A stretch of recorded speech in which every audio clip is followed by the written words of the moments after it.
Susan. Welcome to Tea and Games. Tea today is Builders. Good, strong breakfast tea, perfect for early on a Monday morning. Welcome to all my new subscribers. I got a whole bunch of new subscribers. Thank you. We're up to 75 subscribers now. I can't believe that. I'm just making these videos just for a handful of friends and family. I've got 75 subscribers. So yeah, it's kind of neat. Anyhow, my husband and I are casual weekend board gamers, for those of you who are new to the channel. We do occasionally play on weeknights, but it's mostly weekends and just kind of sometimes a lot of small box stuff because we're doing other stuff on the weekend. But yeah, we played most of my videos are what we play over the weekend, but a few of them will also be like challenge videos. There's a new challenge going around, which I'm thinking about doing, but I wanted to go ahead with another bit of summary games. We kind of binged Parks this weekend, so I don't have like a huge stack of games to tell you about, but we did play a few. We played Parks a bit, and we had to learn the game over again. We got Parks, I think, pretty close to when it first came out, and we were still fairly new into, you know, like board gaming as adults kind of thing. Whoa, it's rattling. And we played it a bunch when we first got it. We really did. But then we started finding all these other new shiny games, and Parks just kind of got lost in the shuffle. We literally hadn't played it for years. So we had to sit down and look at the rule book again, do a how to play video, refresh our memory on how to play. It is, let's see if I can keep that a little bit in frame here. It is small, kind of simple, kind of a quiet, beautiful game. Competitive, but I don't know, it doesn't have a real super intense feel about it, though I suppose if you are a super intense person, it would. The box comes with lots of nifty inserts and stuff. It's actually got 2 token trays here, so that you can put one on one side of the table or one end of the board and one on the other. And I thought that was kind of a neat thing to do, a neat way to do it. And it's got other inserts in here. Let's see if I can show you without dumping it all out on the table, which I have done in past videos. You never quite know what's going to happen. Yeah, those thingies down there, this fell down. Campfires fell down, and the one of the end tokens fell. Yeah, there we go. One of the big appeals to Park is admittedly the cards of the U.S. national parks. Lots and lots of big cards with beautiful artwork.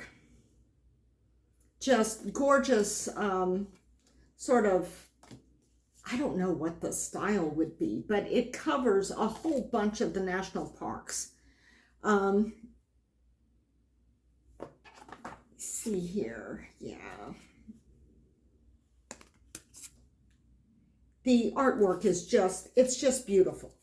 And now you may notice down here at the bottom, these are the tokens you need to spend to get these beautiful cards. And like Michelle over at Second Star to the Left, I tend to slip and say buying a park instead of technically we are visiting a park. We are not buying the park. But these are how much you spend to visit a park. And like in Splendor, you can reserve a park ahead of time. If you can't quite afford to buy it and you're afraid somebody else will get it, maybe. So there is that. You can take pictures along the way. You got little hiker meeples.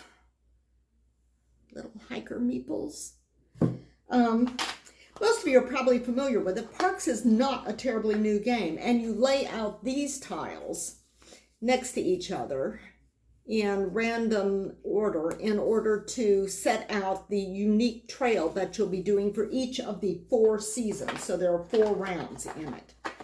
And this is the trail head, and this is the trail end. And the trail end is when you can do stuff like reserve parks, visit parks, get gear. The gear cards give you special discounts and abilities, and they cost X number of suns. The resources here are things like sun and water and trees and mountains. And these are some of the gear cards here. I mentioned campfires. You can't land on the same spot with somebody else unless you extinguish your campfire. That will allow you to share. Where did the campfire? Oh, there it is. It got out of its slot. But yeah, you can find out a lot of stuff about parks. I'm not going to go into gameplay too much because it's a very popular game. And it's just kind of a tragedy that we haven't played it very much in the years, but it just got steamrollered over by all the other games, including other kind of small box games. But one of the things we did this weekend is, see, we really loved parks. So I got the Nightfall expansion, and then I ordered it, as I recall. And by the time the Nightfall expansion got here, because I think I had it rolled into another Kickstarter, by the time the Nightfall expansion got here, we haven't played parks since we got it. So this weekend was our first time playing with Nightfall, and I had heard that this expansion was really good. And I have mixed feelings about expansions. I mean, I kind of want all the stuff. So if it's a game I like, I have a tendency to just say, oh, yes, shiny, let's get the expansion. But I don't actually like all expansions. There are a couple of different kinds of expansions that you can get. Some expansions just change everything about the game. It's like they make fundamental changes to the balance of the game, how the game is played, very core fundamental stuff to the game. And then there are other kinds of expansions that just give you more stuff, like all the stuff that you loved about the game, it just gives you more of it. Nightfall, I would say, kind of is a hybrid between those two. It doesn't change so much about the game that if you loved parks, you're going to go, oh, wow, this is like, because I mean, I have played games where it's like, these are all the things I like about the game. And then I get the expansion. I'm going like, yes, and this just destroyed everything I like about the game. Parks Nightfall is not like that. It's a really good expansion. It does make some changes in gameplay, but honestly, the changes it makes are for the better. We found when we're playing with parks that it was much easier to get parks, to get more parts, to get more points.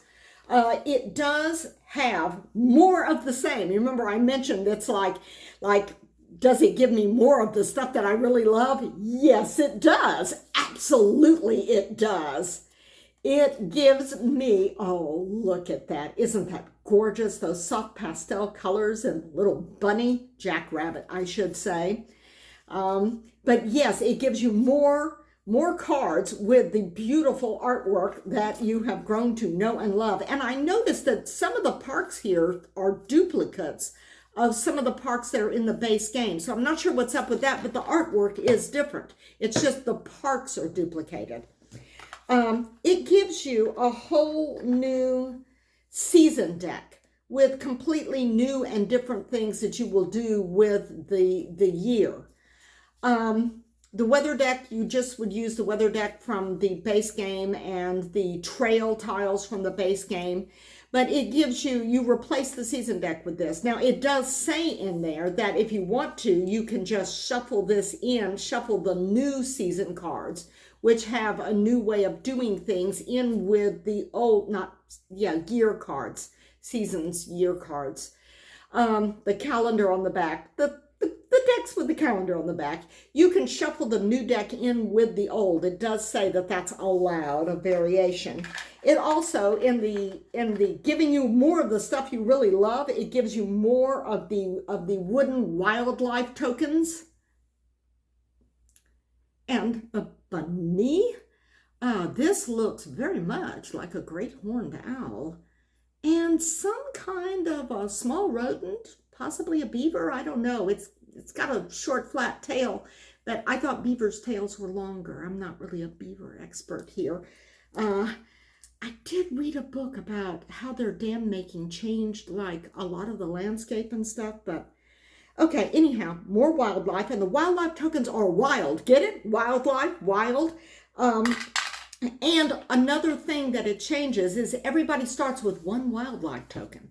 So that means you start with one resource when the game starts, one wild resource, which could stand in for any resource. Goes back to what I said about making things work better.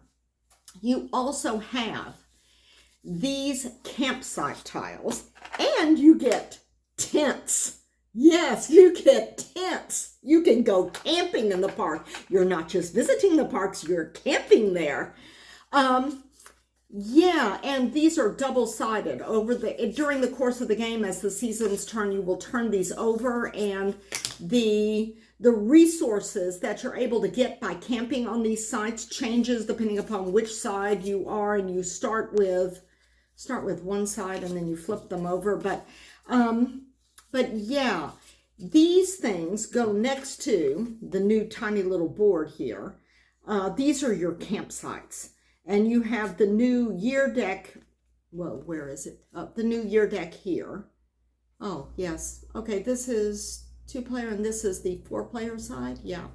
And this has one slot where you can put a campsite, and this will allow you to draw more of these cards, which are, these work as objective cards. So yeah, these are objective cards. So you can get more of them by camping here. And if it's a game with just 1 or 2 players, I think you only have 1 campsite there at a time. And if it's got a larger group, you have 2 slots. But in addition to that, you can also go camping on these little tiles, which are laid out by that tiny little board, and get those resources here. This is cool. You can empty the canteen and return all the water sources to your supply, which means you then have water sources. But it also means that you could refill those canteens to get that action, that special canteen action again, which is kind of cool. And here you can trade in water for wildlife token or sun for wildlife token. Here you can reserve a park, 2 sun for a year. There's just all kinds of different things on the campsites. So in some ways, it doesn't change the core thing, how you move on the board and picking up resources and turning them in and reserving parks and buying gear and visiting parks and getting the points.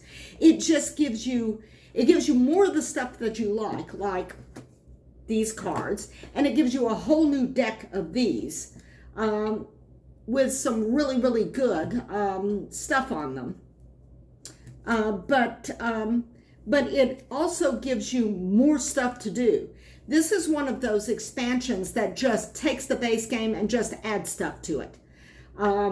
You've got more objective cards here, and you also have a mechanism that allows you to draw more during the game. So, if you were not that keen on the objective that you kept, you can trade it in actually for one of these. You can draw more and then discard one. You still have to draw and discard, but yeah, you can get better and more objectives. Robert won every game of Parks this weekend, every single one of them, and he really cleaned up when we played Nightfall, because he was hitting this campsite that allowed you to camp. He was hitting this campsite that allowed you to get more objectives. And so essentially he just kept racking up objectives that he knew he could fulfill. Meanwhile, I went camping here on the extra campsite. So it gives you more places where you can get resources, which is really handy because some of the resources are more scarce than others in the base game. And you can ameliorate that a little bit with the canteen function, in which you can place water and get certain actions or certain resources.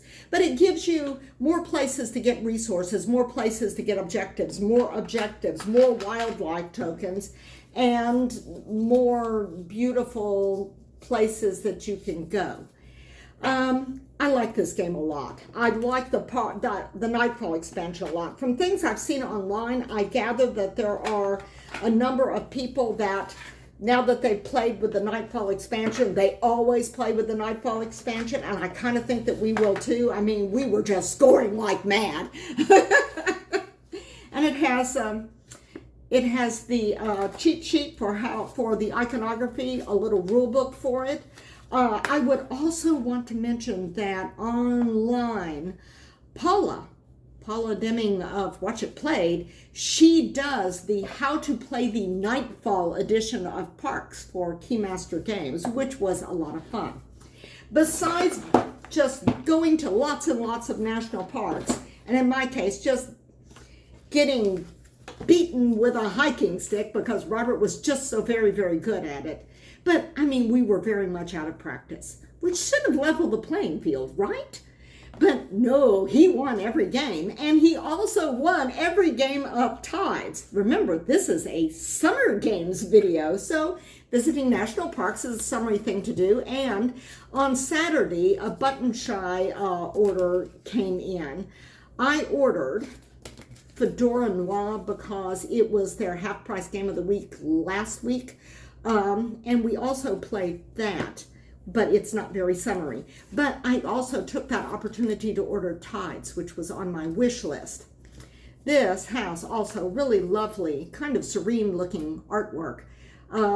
It's a set collection game. This is Low Tide, see? And this is what these are the resources that Low Tide reveals. And this is the other side of the card. This is High Tide, see? And the tide has come has come up.